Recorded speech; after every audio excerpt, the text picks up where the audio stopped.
Hoy nos vamos a sumergir en la historia del rock progresivo, pero antes te voy a hacer una breve explicación de qué es una sinfonía. ¡Ay no! ¡Por tu madre! ¿Es en serio? La sinfonía es una forma musical que se desarrolló en el siglo XVIII y se convirtió en una de las formas más importantes de la música clásica. Es una composición musical para orquesta que generalmente consta de 4 partes o 4 movimientos, muchas veces representando una temática, como es el caso de la Sexta Sinfonía de Beethoven o Sinfonía Pastoral, con la que Beethoven describe sinfónicamente la naturaleza y el campo con 5 movimientos, esta vez en vez de 4. El primero, despertar de los alegres sentimientos con la llegada al campo.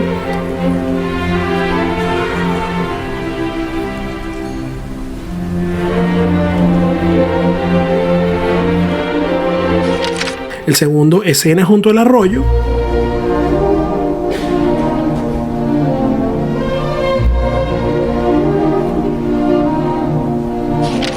El tercero, alegre reunión de campesinos.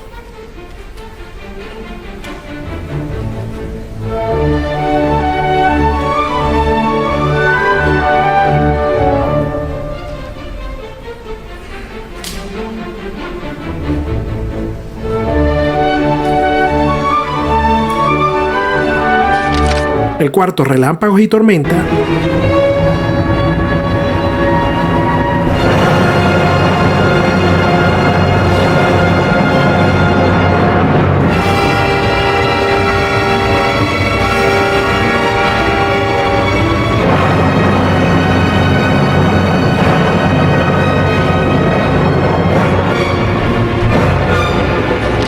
Y el quinto, himno de los pastores, alegría y sentimientos de agradecimiento después de la tormenta.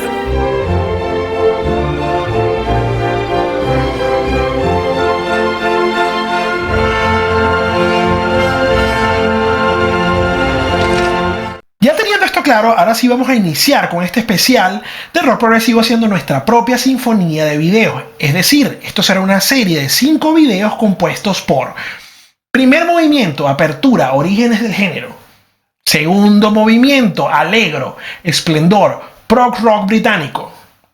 Tercer movimiento, andante, prog rock británico 2.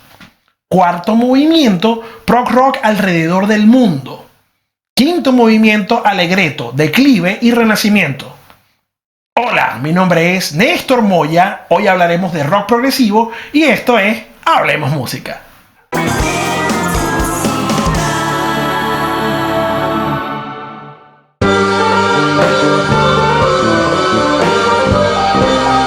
El 5 de julio de 1969, luego de un descanso de 2 años, The Rolling Stones ofrecen un concierto gratuito en el Hyde Park de Londres ante un público de 250 y 500 mil personas y entre los artistas teloneros resalta, y cuando digo resalten es porque se robaron el show, una banda que hacía una mezcla de jazz, música orquestal, hard rock, formada por Greg Lake en la voz y en el bajo, Robert Fripp en la guitarra eléctrica y acústica, Ian McDonald en el saxofón, flauta, clarinete bajo, melotron, el harpsicordio, piano, órgano, vibráfono y vibráfono, entre muchísimos otros instrumentos. Michael Giles en la batería y la percusión. Estos muchachos se hacían llamar King Crimson, que lanzarían un álbum debut llamado In the Court of the Crimson King un par de meses después. Una increíble obra maestra que para muchos sería el comienzo del reinado del rock progresivo en la década de los años 70. Pero el periodo de gestación del género se da unos años antes, cuando alrededor de 1966, a medida que los músicos de rock británicos y estadounidenses fusionaban elementos de la música culta con las tradiciones autóctonas del rock, se produjo un acelerado intercambio social y artístico entre ellos. Bandas como The Beatles, The Beach Boys y The Byrds fueron las primeras en mezclar estilos de música como el rock and roll, ragas indios, melodías orientales y cantos gregorianos, lo que impulsó el surgimiento del rock progresivo. La música rock comenzó a ser tomada más en serio en esta época, y al igual que ocurrió en el jazz cuando el swing fue reemplazado por el bop, aunque sin mucho éxito con el público, los artistas empezaron a explorar nuevas formas de expresión más allá de la canción de amor de 3 minutos, lo que propició una convergencia entre los públicos underground y establishment en la escucha de música popular. Paul McCartney de los Beatles, en una entrevista de 1967, dijo algo como: nos aburrimos un poco de los 12 compases todo el tiempo, así que intentamos hacer algo diferente. Luego vinieron Dylan, los Who y los Beach Boys, y todos estábamos tratando de hacer vagamente el mismo tipo de cosas. Al mismo tiempo, por otro lado, gente asociada a la alta cultura como el director de orquesta y compositor Leonard Bernstein dijo frases como: estoy fascinado por la escena extraña y convincentemente llamada música pop, y pensaba que mientras que la mayor parte era basura, el resto era tan emocionante y vital y reclama la atención de toda persona pensante. Me enamoré de la música de los Beatles junto con mis hijos, 2 niñas y un niño, con quienes descubrí el falsete fabuloso, chillido cum cum, el compás ineluctable, la entonación impecable y las letras absolutamente frescas, el flujo de entonación musical a la Schubert y la actitud cool de F you de estos 4 jinetes de nuestro apocalipsis en el show de Ed Sullivan de 1964. Y a pesar de existir varios discos y artistas predecesores que comenzaron la separación del pop desechable al rock serio, es casi unánime pensar en 2 discos de 2 artistas que venían del pop adolescente y que sientan las bases no solo para lo que luego se llamaría rock sinfónico o rock progresivo, porque ambos álbumes incorporaron elementos orquestales y experimentaron con técnicas de grabación innovadoras e innovaron con sonidos más complejos y sofisticados en la música rock hecha hasta entonces, sino que también ayudaría a entender los discos no solo como colecciones de canciones independientes, sino como obras de arte en su totalidad. Por un lado, Pet Sounds de los Beach Boys, lanzado en 1966, fue un álbum que experimentó con técnicas de grabación innovadoras y utilizó instrumentos inusuales como el electrotheremin, que es una versión más fácil de ejecutar del theremin, que es un instrumento electrónico que se toca sin el contacto del cuerpo.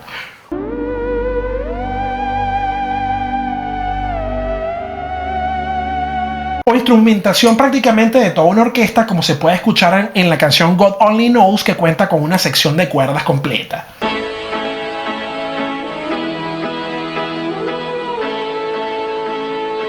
Por su parte, Sgt. Pepper's Lonely Hearts Club Band de los Beatles, lanzado en 1967, fue un álbum conceptual que presentó una variedad de estilos musicales distintos, desde el rock psicodélico hasta la música de cabaret. El álbum también incluyó la primera colaboración entre los Beatles y la Orquesta Filarmónica de Londres, lo cual le dio un sonido más grandioso y orquestal. El concepto detrás del álbum es que los Beatles se presentan como una banda ficticia llamada Sgt. Pepper's Lonely Hearts Club Band, en lugar de simplemente ser ellos mismos. Cada canción del álbum representa una actuación de la banda Sgt. Pepper's Lonely Hearts Club Band, y la portada del álbum presenta a los Beatles disfrazados como la banda ficticia, rodeado de una gran cantidad de personajes históricos y famosos, lo que se considera una obra maestra en el arte de portadas de álbumes. Entonces, desde la escena del rock psicodélico y dentro de toda la experimentación sonora con instrumentos orquestales y con los coqueteos que se podían hacer con la composición de música clásica, empiezan a emerger artistas con verdadera formación en la música académica, que pueden representar ya estos elementos sinfónicos afuera del estudio también, y empieza este periodo que los historiadores y fans del género, siempre inventando nombres raros, conocen como protoprogresivo. Este término se refiere o lo utilizan para describir a este tipo de bandas que precedieron a las bandas de rock progresivo y que, aunque no se identificaban como progresivas, sentaron las bases para el desarrollo del género. Estas bandas a menudo incorporaban elementos de la música clásica y el jazz en su sonido y utilizaban estructuras musicales más complejas que las del rock convencional. Algunos ejemplos de estas bandas serían... Algunos ejemplos podrían ser The Moody Blues. Esta banda británica fue una de las primeras en incorporar elementos de música clásica en su sonido de rock, y su álbum Days of Future Past de 1967 es considerado uno de los primeros álbumes conceptuales en la historia del rock. The Nice, liderada por el genial tecladista Keith Emerson, anoten ese nombre, fue una banda británica de las primeras en la incorporación de elementos de música clásica y del jazz en su sonido de rock. La banda utilizaba a menudo instrumentos clásicos como el órgano de tubos y experimentaba con estructuras musicales muy complejas.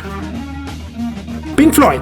Aunque Pink Floyd es a menudo considerada una banda de rock progresivo, sus primeros álbumes, como The Pipers at the Gates of Dawn de 1967, son a menudo citados como ejemplo de protoprogresivo. Los álbumes de ellos presentaban todavía en esa época un sonido psicodélico y experimental, pero ya estaban explorando estructuras musicales un poco fuera de lo común. Procol Harum es una banda de rock inglesa que se caracteriza por su estilo musical que fusiona elementos del rock psicodélico y protoprogresivo, con toques de blues, R&B y soul, a pesar de estar influenciados por la música barroca y clásica. Entonces el rock progresivo surgió en parte como una respuesta a la percepción de que el rock era una forma de música de baja cultura o comercial y que algunos músicos querían crear una forma de rock más sofisticada y elevada en términos artísticos. La música progresiva se mueve entre distintos géneros y técnicas de la música europea, así como otros estilos culturales como el indooriental, celta, folclórico y africano. El rock and roll es la base de la música progresiva, pero esta última añade complejidad mientras retoma las raíces de la música romántica y la música clásica. En sus inicios, el término progresivo estaba relacionado con la política progresista, pero esta connotación se fue perdiendo a medida que aparecían bandas que fusionaban elementos que hacían expandir el sonido de rock y se iban alejando del simple rock and roll basado en el blues de 12 compases. Llegamos entonces al final de nuestro primer movimiento. Entonces espera el segundo, que cuando esté listo debería aparecer por aquí. Muchas gracias por ver este video. No te olvides de dejar tu like y compartirlo con tus amigos. Y si aún no lo has hecho, suscríbete a mi canal para no perderte de ningún video más. Recuerda que tus comentarios y sugerencias son muy importantes para mí. Así que déjalos abajo, que yo estaré encantado de leerlos y responderlos. Nos vemos en un próximo video donde espero que de nuevo hablemos música. Un fuerte abrazo.